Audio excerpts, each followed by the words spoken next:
Have you ever felt like people treat you differently as you get older? You might have noticed that some friends drift away, family members become less patient, or even strangers seem less friendly than they used to be. It can be frustrating, even painful, to feel like you're being pushed aside, especially when you know you still have so much to offer. But what if I told you that some of this might not just be about them, but about you too? In this video, we're going to talk about 6 things that can make people start resenting you after 70. These are subtle habits, behaviors, or attitudes that over time can create distance between you and the people you care about. But here's the good news. Once you recognize these patterns, you can change them, strengthen your relationships, and continue being someone others genuinely enjoy being around. Stay with me until the end, because understanding these 6 things could make all the difference in how people see you, how they interact with you, and how much love and respect you continue to receive. It's not about changing who you are, it's about making sure that the best version of you is what people remember. Now, let's get started. Number 1. Becoming too negative about everything. It's no secret that life has thrown many challenges our way. Hardships, health issues, financial worries, and sometimes disappointments with people we love. After 70, it might seem like our experiences have only added to our list of grievances. I remember a dear friend, Margaret, who always found herself focusing on the troubles of the day. Whether it was the rising cost of living or the way the world seemed to be changing too quickly, she would often lament about the past and the present. Although her feelings were completely valid, her constant stream of negative comments began to weigh on those around her. Her grandchildren, who once eagerly visited her on weekends, started to bring up new plans less frequently because conversations left them feeling emotionally drained.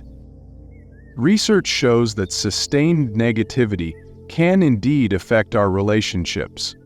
Studies have found that positive interactions not only uplift our spirits, but also strengthen our connections with others. This is one of the many life lessons from the elderly, that our words have power, and by choosing to focus on gratitude and hope, we invite more joy into our lives. I gently encourage you to become aware of the energy you bring into every conversation. If you notice that you're leading with complaints, try pausing for a moment. Ask yourself, is this the kind of energy I want to share? Instead, sprinkle your dialogue with moments of gratitude, share a funny story, or highlight something positive about your day. It's a small shift, but over time, you'll find that people are drawn to your renewed vibrance and optimism. Can you recall a moment when focusing on a positive aspect of a difficult situation changed the outcome for you or someone you love? How did that shift in perspective impact your day? Number 2. Giving unwanted advice or criticism. Over the years, as our wisdom has grown, so has our desire to share it with those we care about. We all have those life lessons from the elderly moments when we think our advice could save someone from a mistake. However, sometimes our well-intentioned guidance can come off as criticism, especially when it isn't asked for. I remember my Uncle Joe, always ready with a suggestion about how things used to be done. While his advice was rooted in years of experience, his constant corrections began to feel like personal judgments to his children and grandchildren. Instead of feeling supported, they sometimes felt overwhelmed and even criticized. Statistics reveal that unsolicited advice, even when offered with love, can lead to increased stress and resentment in relationships. When we continuously offer guidance without being invited to do so, it might lead others to feel that their own choices and decisions are not respected. Before offering advice, try asking, "Would you like to hear a suggestion?" This little question transforms a potential lecture into a supportive conversation. It shows respect for the other person's autonomy. After all, life is a journey we each navigate in our own way, and sometimes the best help is simply being a good listener. Embrace those life lessons from the elderly, by offering guidance only when it's welcomed, and let your wisdom be a gentle resource rather than an imposition. If you're still here, thank you for sharing this quiet moment with me. If today's message touched something true in your life, just comment number 2 so I know you're here. And if you haven't yet, I'd love for you to subscribe and tap the bell so you won't miss what's next. This channel is a gentle space where experience matters, kindness is shared, and growing older means something. I'm truly grateful you're here. Number 3, refusing to adapt to change. Change is an inevitable part of life, and as the world evolves, so must we. Many of us grew up in times when life was simpler, when technology wasn't as pervasive and traditions held strong. It's natural to feel a little out of step with the rapid pace of change today. I recall my friend Harold, who stubbornly refused to use a smartphone. He would insist that his old flip phone was all he needed, even though his grandchildren loved texting and sharing pictures instantly. Harold's reluctance to adapt sometimes created a barrier between him and his family as they struggled to connect in the ways they were accustomed to. Embracing change doesn't mean abandoning who we are, it means opening ourselves up to new experiences and communication methods. In fact, studies suggest that staying curious and learning new skills, even later in life, can improve cognitive function and overall happiness. Embracing change is one of the timeless life lessons from the elderly that remind us to remain flexible, open, and engaged with the world. Rather than dismissing new trends outright, try to explore them with a spirit of curiosity. For instance, if a family member talks about a new app or technology, ask them to show you how it works. You might be surprised at how enjoyable it can be to learn something new together.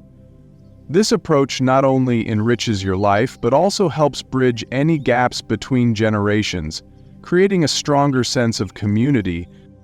Think of a time when you learned to embrace a change, even if it felt challenging at first. What did that experience teach you about adapting and growing? How did it enhance your connection with others? Number 4, expecting too much from others without giving back.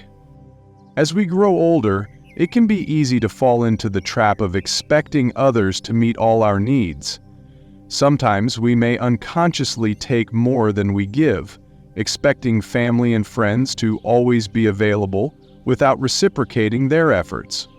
I remember Mrs. Ellen, a kind soul who loved to have visitors and expected regular calls from her children and grandchildren. While her needs were understandable, over time her constant requests without offering much in return began to create a sense of imbalance. Her loved ones started to feel that their visits were more like obligations.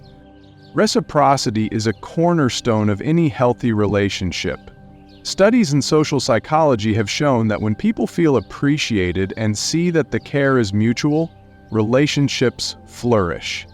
This is one of those enduring life lessons from the elderly that teaches us the importance of balance, giving as much as we receive. Make it a habit to express gratitude and show appreciation for the efforts others make for you. Simple gestures, like sending a handwritten note or making a phone call to ask about their day, can make a huge difference. By actively contributing to your relationships, you remind those around you that you care about them just as much as you hope they care about you. Remember, mutual support creates a sense of community that enriches everyone's lives. If you're still here, thank you for sharing this quiet moment with me. If today's message touched something true in your life, just comment number 4 so I know you're here. And if you haven't yet, I'd love for you to subscribe and tap the bell so you won't miss what's next. This channel is a gentle space where experience matters, kindness is shared, and growing older means something. I'm truly grateful you're here. Number 5, bringing up the past too often. Memories are a beautiful thing. They remind us of the people we've loved, the experiences we've had, and the lessons we've learned. But one mistake many people make as they get older is getting stuck in the past to the point where it affects how others see them. This happens when conversations always circle back to the good old days, or when every story you tell is one that people have already heard multiple times. It's easy to fall into this habit. Sharing experiences that shaped you and reminiscing can bring comfort. However, when every conversation is rooted in the past, people start to feel like they can't connect with you in the present. Consider how this comes across to younger people. If every time they talk about their lives, they're met with, "Back in my day, we did things differently," or "You kids don't understand how hard it used to be." It can feel like a barrier rather than a conversation. It might make them feel like their experiences aren't valid because they didn't live through what you did. It's not just about younger people either. Even friends your age might get frustrated if the same stories are told again and again over time. It can make conversations feel repetitive, predictable, and, frankly, less engaging. So what should you do instead? Balance the past with the present. Share stories, but also show interest in what's happening now. Instead of just telling a memory, ask others about their lives. If you find yourself repeating a story, pause and ask if the moment calls for it. And most importantly, be open to creating new experiences instead of only reliving old ones. Memories are meant to be cherished, not to replace the present. What is one cherished memory from your past that you love to share, and how do you make sure to stay connected with the present as well? How does balancing both aspects enrich your life? Number 6, not respecting boundaries in personal space. As we get older, our relationships with family, friends, and even neighbors evolve, but one thing that never changes is that people, no matter their age, need their personal space and boundaries respected. Unfortunately, one of the biggest mistakes people make in their later years is assuming that their presence, opinions, or needs should always take priority simply because they're older.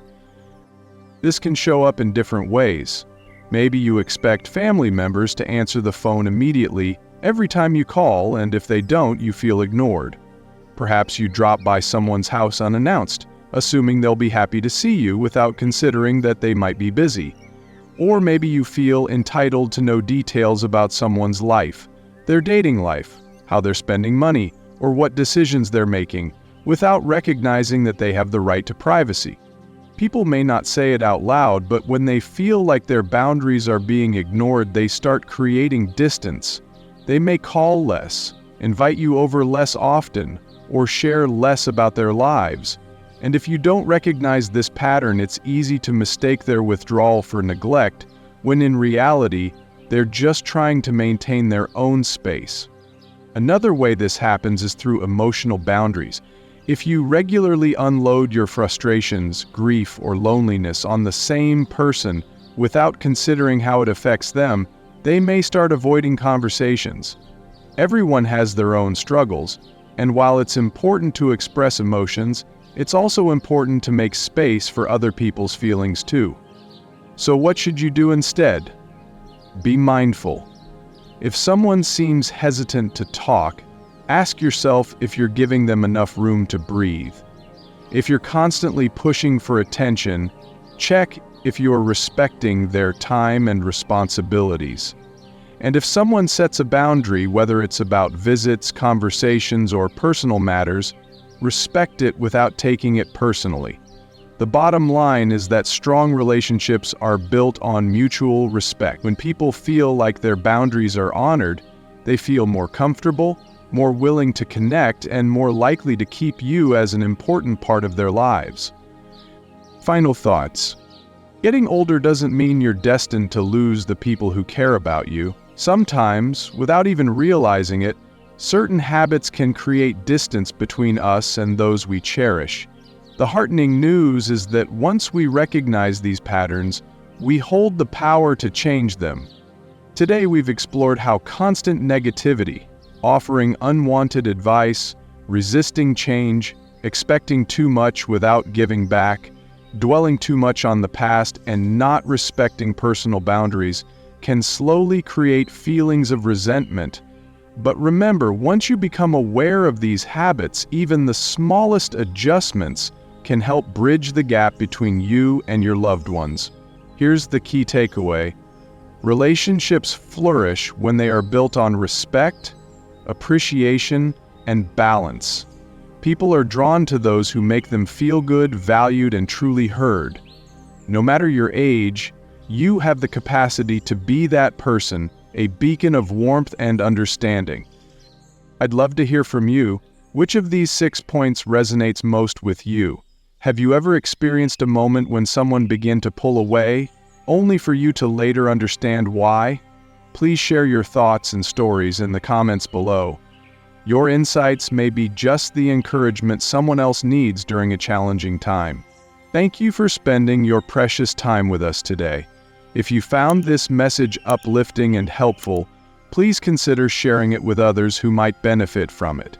Your kindness and support help us continue to create thoughtful content that inspires and informs.